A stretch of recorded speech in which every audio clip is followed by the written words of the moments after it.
Masih bersama saya Ibnu Fadil, pemirsa Anda kembali menyaksikan 3 berita utama Kaltim hari ini. Waspada, Kota Balikpapan masuk kategori darurat narkoba.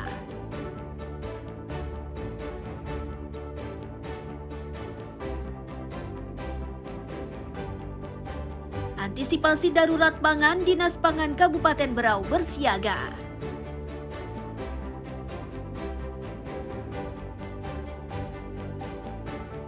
Ragam kegiatan adat ramaikan Festival Bekudung Betiung di Tumbit Dayak Berau.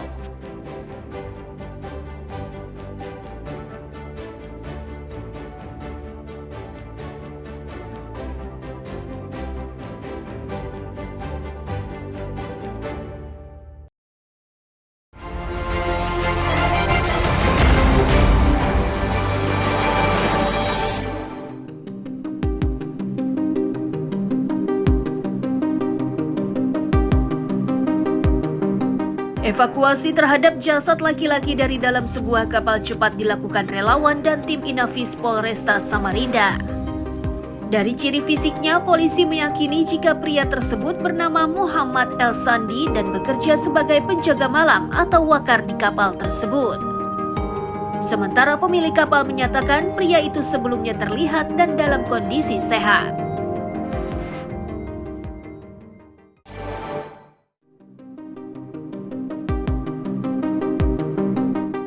Petugas dan relawan Damkar Samarinda bergegas memadamkan kobaran api yang membakar rumah warga di Jalan Walter Monginsidi, Dadi Mulya, Samarinda Ulu. Rumah tersebut dihuni oleh pasangan lansia. Ketua RT setempat menyebut api berasal dari lantai bawah bagian dapur dan belum diketahui penyebabnya.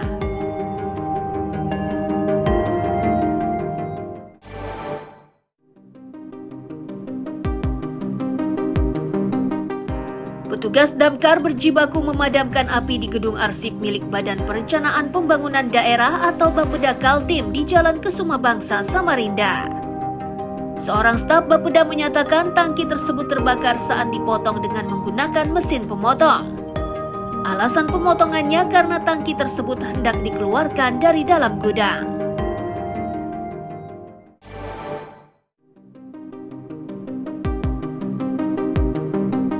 Polisi sektor Sungai Pinang Samarinda masih mendalami perkara dugaan penganiayaan anak di sebuah yayasan sosial.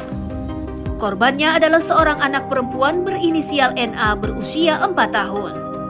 Hanya saja setelah lebih 1 bulan polisi masih belum bisa mengembangkan perkara karena hasil visum dari rumah sakit belum didapat.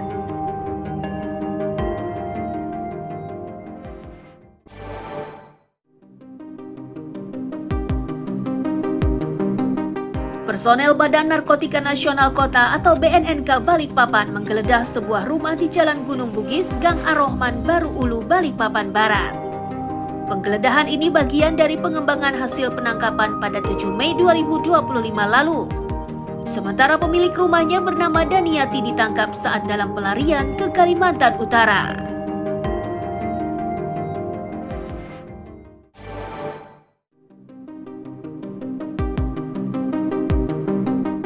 Evakuasi minibus dari atap rumah warga ini terjadi di kawasan Gunung Sari Ilir, Balikpapan Tengah. Minibus tersebut berakhir di atap rumah warga setelah terjun bebas dari perbukitan. Peristiwa itu bermula saat mobil berbalik arah usai mengantar anak dari pemilik mobil ke gereja. Beruntung, peristiwa ini tidak memakan korban jiwa dari pengemudi dan pemilik rumah.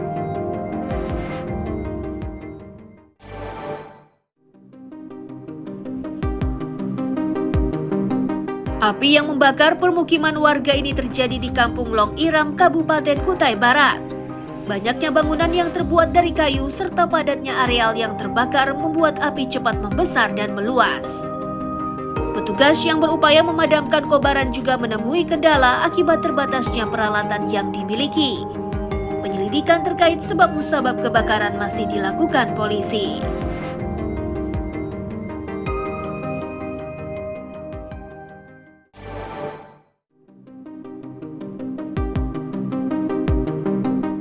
Truk bak terbuka dimanfaatkan oleh BPBD saat memindahkan material tanah longsor di kawasan Jalan Sejati Gang 3, Sambutan, Samarinda.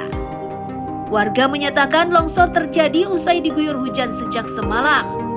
Tercatat 2 rumah yang terdampak oleh longsor tersebut. Mengantisipasi longsor susulan, petugas mengimbau warga lebih berhati-hati terlebih saat curah hujannya tinggi.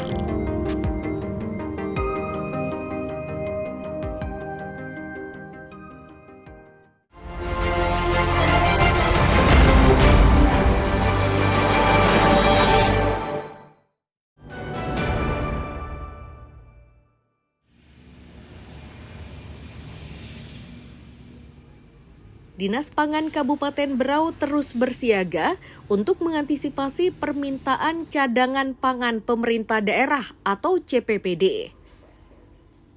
Kesiapsiagaan ini dilakukan karena jumlah pemohonnya semakin banyak, khususnya di kampung-kampung yang terdampak banjir.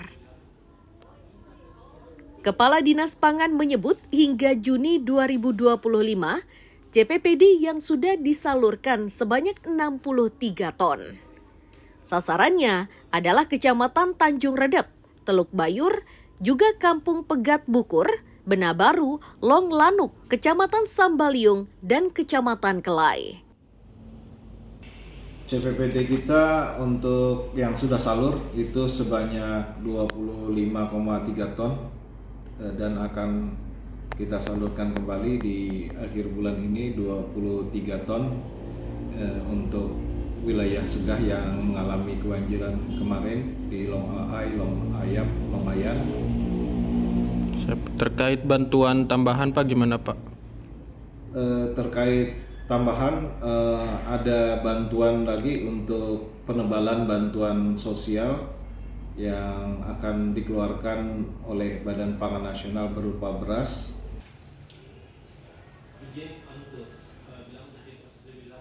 Untuk wilayah Berau, rata-rata penerima bantuan cadangan pangan per tahunnya sebanyak 5.000 jiwa. Untuk memenuhinya, pemerintah pusat dipastikan akan kembali menambah jumlah cadangan pangan tersebut. Amir Hamzah dan Miko Gusti melaporkan dari Kabupaten Berau.